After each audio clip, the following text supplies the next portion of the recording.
গল্পের শুরুটা হয় অত্যন্ত বিপজ্জনক এক জেলের বাথরুম থেকে। সেখানে বোন নামের এক বন্দী শান্ত হয়ে দাঁড়িয়েছিল। ঠিক তখনই তার কাছের বন্ধু এসে তাকে গোপন এক সতর্ক বার্তা দেয়। বলে, বন্ধু সাবধান হয়ে যাও, জেসি আর তার গ্যাং তোমাকে এখনই মেরে ফেলার প্ল্যান নিয়ে আসছে। কথাটা শোনা মাত্রই বোন খুব শান্ত গলায় বন্ধুকে এক পাশে সরে যেতে বলে, যাতে মারামারির সময় তার কোনো ক্ষতি না হয়। কারণ বোন জানতো বড় একটা ঝড় আসতে চলেছে।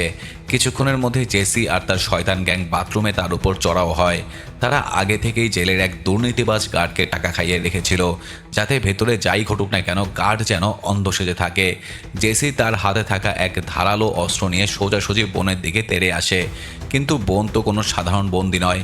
চোখের পলকে সে জেসির হাত থেকে অস্ত্রটি কেড়ে নিয়ে সোজা জেসির নিজের কাঁধেই বসিয়ে দেয়। সঙ্গীর এই অবস্থা দেখে পুরো গ্যাং একসাথে বোনের ওপর ঝাঁপিয়ে পড়ে। কিন্তু বোনের হাতের গতি আর ফাইটিং স্কিল এতই মারাত্মক ছিল যে মাত্র একটি আঘাতেই পুরো গ্যাংকে ফ্লোরে শুয়ে দেয় সে। পুরো জেলখানায় বোনের একটাই সবচেয়ে কাছের আর বিশ্বস্ত বন্ধু ছিল ড্যানি। এই ড্যানি বোনকে জেসির হামলার কথা আগেভাগে সতর্ক করেছিল। কিন্তু জেলের ভেতরের বিষাক্ত রাজনীতি ড্যানিকে শান্তিতে বাঁচতে দেয়নি। একদিন দুপুরে যখন বোন আর ড্যানি জেলের উঠোনে বসে শান্ত মনে দাবার চাল চাচ্ছিল, হঠাৎ করে জেসি আর তার লোকেরা পেছন থেকে ড্যানির ওপর এক নারকীয় হামলা চালায়। চোখের সামনে নিজের একমাত্র বন্ধুকে রক্তাক্ত হতে দেখেও বোন জেলের নিয়মের বেড়াজালের হাত পা বাঁধা থাকা কারণে কিছুই করতে পারেনি। মৃত্যুর ঠিক কয়েক মুহূর্ত আগে রক্তে ভাসে থাকা ড্যানি বোনের হাতে তার পরিবারের একটি পুরনো ছবি গুঁজে দেয়। ড্যানি বোনের কাছ থেকে এক শেষ কান্না ভেজা ওয়াদা চেয়ে নেয়, ভাই জেল থেকে বের হয়ে আমার স্ত্রী আর ছোট্ট ছেলের খোঁজ নিস, ওদের একটু রক্ষা করিস। বন্ধুর লাশের পাশে দাঁড়িয়ে বোন মনে মনে প্রতিজ্ঞা করে সে যেভাবেই হোক তার স্ত্রী এবং সন্তানকে রক্ষা করবে। অবশেষে দীর্ঘ 5 বছরের কঠিন সাজা শেষ করে বোন মুক্ত আকাশে পা রাখে।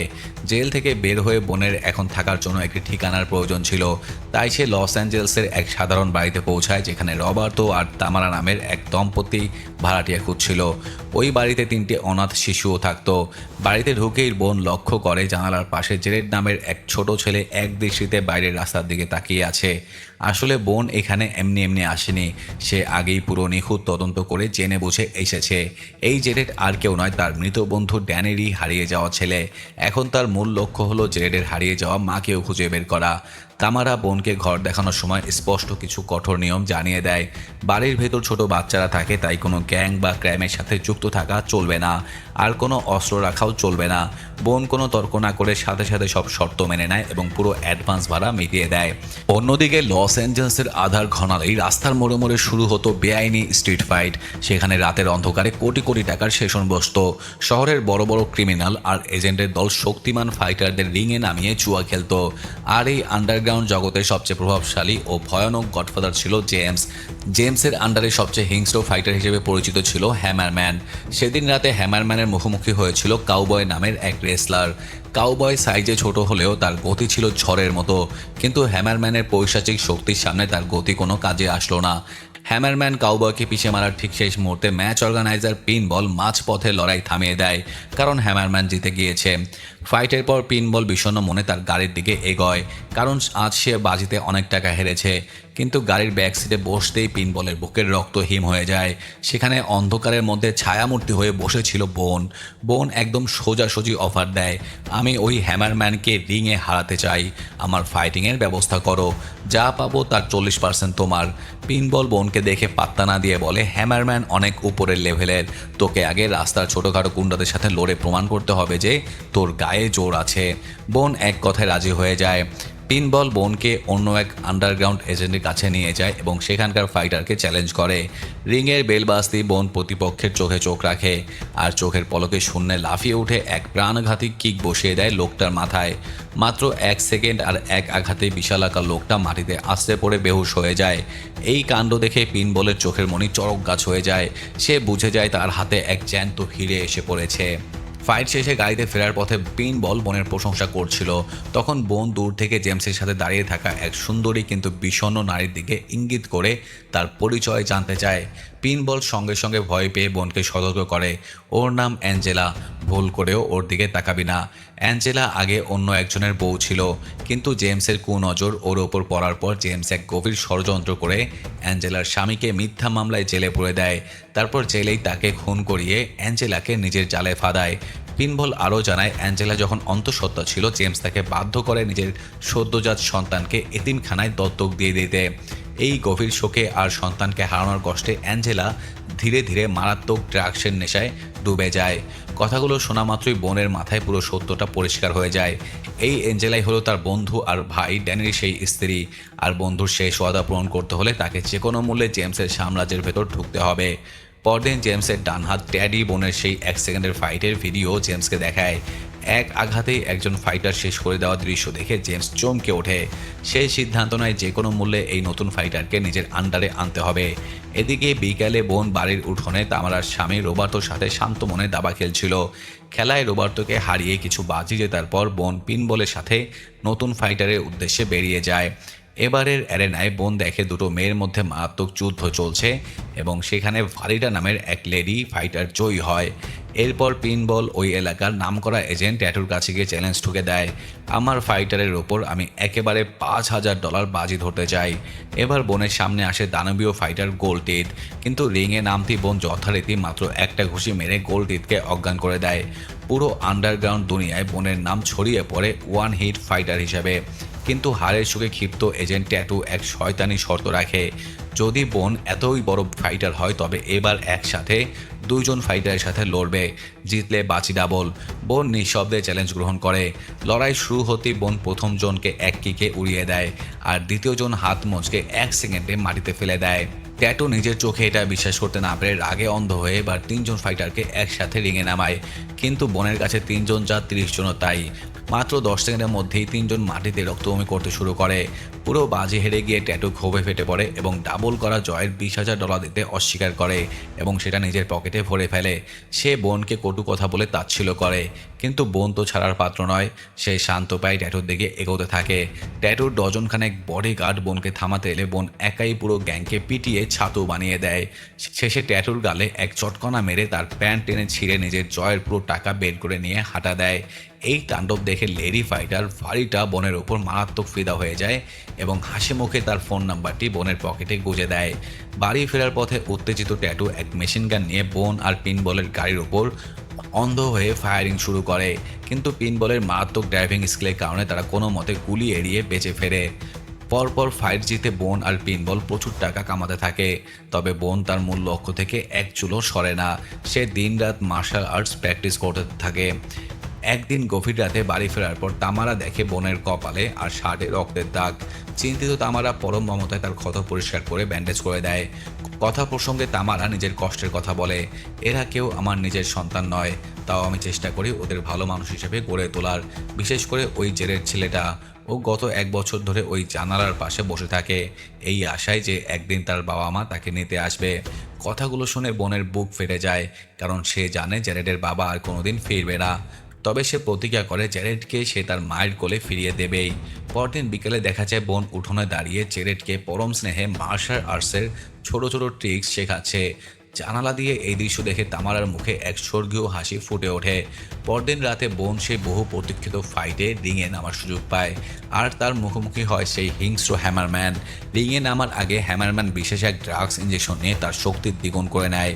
লড়াই শুরু হতে হ্যামারম্যান একের পর এক হামলা করে বোনের দিকে, কিন্তু বোনের চিতার মতো ক্ষিপ্রতার সাথে হ্যামারম্যানের ড্রাগসের শক্তি ব্যর্থ হয়ে যায়। বোনের একের পর এক ঘুষি আর লাথির চোট সহ্য করতে না পারে হ্যামারম্যান মাটিতে লুটিয়ে পড়ে। আন্ডারগ্রাউন্ডের সেই দানব হ্যামারম্যান বোন চ্যাম্পিয়ন হয়ে যায়।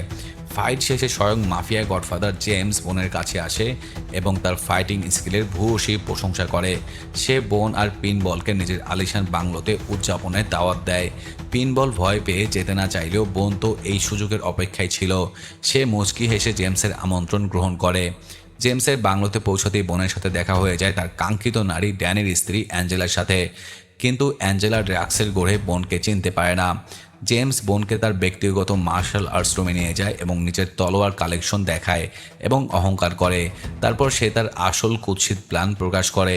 বিশ্বের 1 নম্বর ফাইটার হলো প্রাইস, যার ম্যানেজার বিলিয়নিয়ার ফ্রাঙ্কলিন। প্রাইসকে চ্যালেঞ্জ করতে $5 মিলিয়ন লাগে। আমি সেই টাকা দেব, তুই শুধু প্রাইসকে হারিয়ে দিবি, তাহলে আমরা কোটি কোটি টাকা কামাবো। বোন কিন্তু সাথে সাথে হ্যাঁ বলেনি, সে বুদ্ধি করে সময় চেয়ে নেয়। এদিকে জেমস ড্রাগসের একটি ছোট বোতল দেখিয়ে অ্যাঞ্জেলাকে ব্ল্যাকমেল করার চেষ্টা করে। তুই যদি বোনকে ফুসলিয়ে আমার এই ফাইটটা লড়াইতে পারিস তবেই তোকে এই ড্রাগস দেবো। কিন্তু অ্যাঞ্জেলা ঘেন্নায় রাজি না হয় জেমস তাকে প্রাণ নাশের হুমকি দেয়। বাধ্য হয়ে অ্যাঞ্জেলা বোনকে ঘরে ডেকে আনে এবং বোনের দিকে রিভলভার তাক করে। কিন্তু বোন এক বিন্দু বিচলিত না হয়ে শান্ত মনে পকেট থেকে সেই পুরনো ফ্যামিলি ফটোটি বের করে অ্যাঞ্জেলার সামনে ধরে। ছবিটা দেখেই অ্যাঞ্জেলা থরথর করে কাঁপতে থাকে। বোন ড্যানির জীবনের শেষ মুহূর্তের কথা আর তার প্রতিজ্ঞার গল্প অ্যাঞ্জেলার কাছে খুলে বলে। অ্যাঞ্জেলা অঝোর ধারায় কাঁদতে কাঁদতে নিজের সব যন্ত্রণা প্রকাশ করে। জেমস আমাকে আর আমার ছেলেকে মেরে ফেলার হুমকি দিয়ে ড্রাগসের নরকে ঠেলে দিয়েছে। আমি জানি না আমার বাচ্চাটা আজ কোথায় আছে।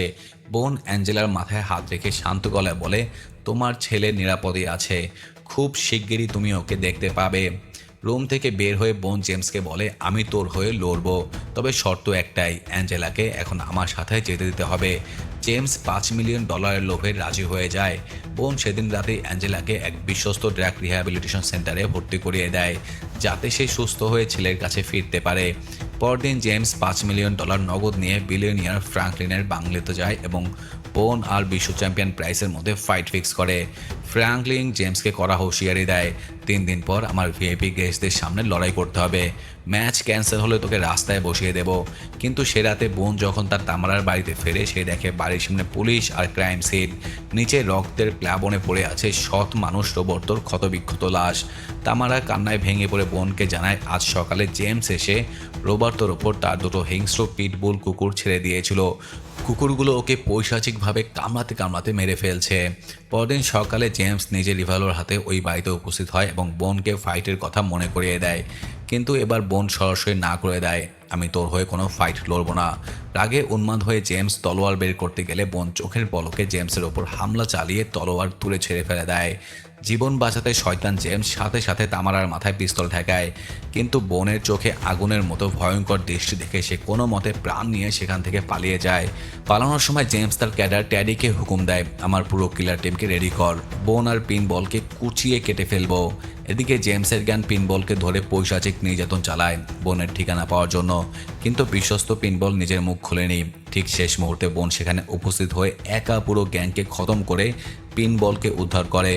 এরপর বোন আর পিনবল মিলে রিহ্যাব সেন্টারে হামলা চালাতে আসা জেমসের কিলার টিমকেও একের পর এক গুলিতে ঝাঁঝরা করে দেয়। বোন জেমসের ফোন ধরে সরাসরি হুঙ্কার দেয়, তোর আয়ু শেষ জেমস, তোকে মারতে আমি নিজেই আসছি। এরপর আসে সেই বহু প্রতীক্ষিত ফাইটিংয়ের দিন। ফ্র্যাঙ্কলিনের বিশাল রাজপ্রাসাদের ধনাঢ্য ব্যক্তিদের সামনে রিং প্রস্তুত। বোন একাই সেই রাজপ্রাসাদে প্রবেশ করে। জেমসের গার্ডরা অস্ত্র ত্যাগ করলে জেমস সামনে আসে। বোন ঠান্ডা মাথায় জেমসকে উস্কে দিয়ে রোবার্তোর খুন এবং ড্যানিকে জেলে পাঠানোর সব শয়তানি সত্যি নিজের মুখে স্বীকার করিয়ে নেয়। আর এই পুরো কনভারসেশনটি বোন তার জামায় লুকিয়ে রাখা মাইক্রোফোনে রেকর্ড করে পিনবলের কাছে পাঠিয়ে দেয়, যা পিনবল সরাসরি পুলিশ হেডকোয়ার্টারে ফরওয়ার্ড করে দেয়। ঠিক তখনই রিংয়ে নামে অপরাজিত চ্যাম্পিয়ন প্রাইস। শুরু হয় শতাব্দীর অন্যতম সেরা মার্শাল আর্টস লড়াই। প্রাইস আর বোনের গতি এতই মারাত্মক ছিল যে সাধারণ মানুষের চোখ তাদের মুভমেন্ট ধরতে পারছিল না। একের পর এক প্রাণঘাতী পাঞ্চ আর কিক চলতে থাকে। এক পর্যায়ে প্রাইস বোনকে নিচে ফেলে তার হাত লক করে ভাঙতে যায়, কিন্তু বোন নিজের হাঁটু দিয়ে প্রাইজের মাথায় নিখুঁত শট মেরে বেরিয়ে আসে। লড়াইয়ের শেষ ভাগে বোন তার আসল রূপ দেখায়। একের পর এক আঘাতে প্রাইজকে মাটিতে ফেলে সে প্রাইজের পা এমনভাবে লক করে ধরে যেখানে এক মোচড় দিলেই প্রাইজের পা চিরতরে ভেঙে গুঁড়ো হয়ে যাবে। কিন্তু বোন প্রাইজের পা না ভেঙে হঠাৎ করে নিজেকে পরাজিত ঘোষণা করে রিং থেকে সরে দাঁড়ায়। পুরো এরিনা স্তব্ধ হয়ে যায়। বোন ইচ্ছে করে হেরে গেছে, যাতে জেমসের বাজি ধরা সেই $5 মিলিয়ন 1 সেকেন্ডে জলে ভেসে যায় এবং জেমস দেউলিয়া হয়ে যায়। টাকা হারিয়ে জেমস উন্মাদের মতো তলোয়ার উঁচিয়ে বোনের দিকে তেড়িয়ে আসে। ফ্র্যাঙ্কলিনও এই প্রতারণা দেখে লড়াই সমান করতে বোনের দিকে একটি ধারালো তলোয়ার ছুঁড়ে দেয়। জেমস ভেবেছিল বোন তলোয়ার চালাতে যায় না, কিন্তু বোন তলোয়ার হাতে নেওয়া মাত্রই তার মারাত্মক সোর্ড ফাইট স্কিল দেখে সবাই স্তম্ভিত হয়ে যায়। বোন নিজের তলোয়ারের খাপ দিয়েই জেমসের সব আক্রমণ ভেস্তে দেয় এবং জেমসের হাতে তলোয়ার ঘুরিয়ে জেমসের নিজের হাতই কেটে 2 টুকরো করে দেয়। ঠিক সেই মুহূর্তে সেখানে পুলিশ চলে আসে এবং ফ্র্যাঙ্কলিনের প্রাসাদ ঘিরে ফেলে এবং দেউলিয়া রক্তে ভেজা জেমসকে গ্রেফতার করে নিয়ে যায়। এরপর কয়েক মাস পর অ্যাঞ্জেলা সম্পূর্ণ সুস্থ হয়ে রিহ্যাব থেকে বেরিয়ে আসে। অবশেষে সেই আবেগঘন মুহূর্তে বহু বছর পর মা আর ছেলের এক পরম মিলন ঘটে। জেরেড তার হারিয়ে যাওয়া মাকে ফিরে পায় আর অ্যাঞ্জেলা তার বুক খালি করা সন্তানকে জড়িয়ে ধরে অজরে কাঁদতে থাকে। এদিকে নিজের বন্ধুর সেই ওয়াদা পূরণ করে বোন তার ব্যাকপ্যাক গুছিয়ে দেয় নতুন গন্তব্যের উদ্দেশ্যে। যাওয়ার আগে সে তামারাকে প্রচুর টাকা ভর্তি একটি খাম দিয়ে যায়, যাতে অ্যাঞ্জেলা আর জ্যারেড কিছুদিন নিশ্চিন্তে সেখানে থাকতে পারে। সিঁড়ি দিয়ে নেমে আসার সময় পিনবলের সাথে বোনের শেষ দেখা হয়। দুজনে একে অপরকে জড়িয়ে ধরে বিদায় জানায়। বোন শান্ত পায়ে হেঁটে চলে অচেনা কোনো পথে, এক বিজয়ী বীরের মতো। তো বন্ধুরা, এই ছিল আজকের অসাধারণ মার্শাল আর্টস ও রিভেঞ্জ মুভির সম্পূর্ণ গল্প। বোনের এই অসাধারণ অ্যাকশন আর বন্ধুত্বের গল্প আপনাদের কেমন লাগলো তা নিচে কমেন্ট বক্সে অবশ্যই জানাবেন। ভিডিওটি ভালো লাগলে লাইক করুন, বন্ধুদের সাথে শেয়ার করুন এবং আমাদের চ্যানেলটি সাবস্ক্রাইব করুন। ধন্যবাদ সবাইকে, ভালো থাকুন সবাই।